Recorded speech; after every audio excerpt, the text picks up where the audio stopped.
एक छोटे से गांव में एक पुराना खंडहर नुमा मकान था। गांव वाले कहते थे कि वहां एक औरत की आत्मा भटकती है।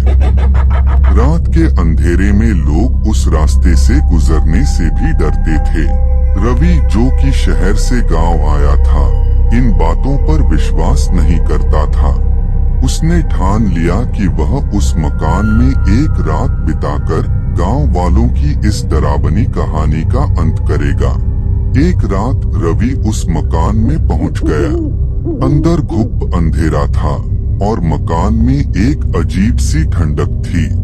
रवि ने अपनी टॉर्च निकाली और कमरे का जायजा लेने लगा।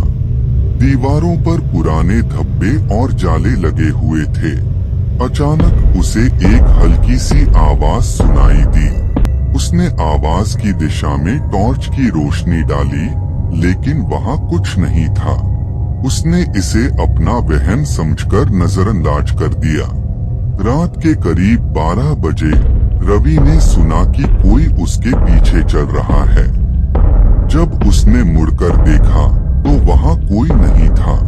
उसकी दिल की धड़कन तेज हो गई, लेकिन वह खुद को समझाने लगा कि यह सब उसका डर है।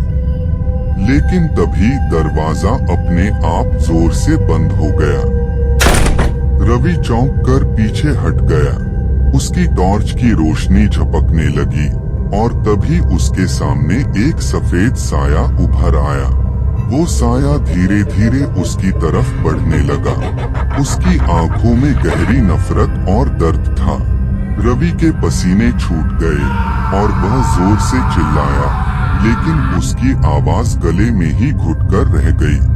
अचानक साया चीखते हुए रवि के ऊपर झपटा और रवि बेहोश होकर गिर पड़ा। सुबह जब गांव वाले उस मकान के पास पहुंचे तो रवि का शरीर ठंडा हो चुका था। उसकी आंखें खुली थीं और चेहरा भय से विकृत हो चुका था।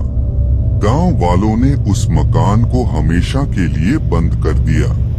आज भी लोग कहते हैं कि वहां उस औरत की आत्मा भटकती है, जो किसी भी जिंदा इंसान को वहां बर्दाश्त नहीं करती।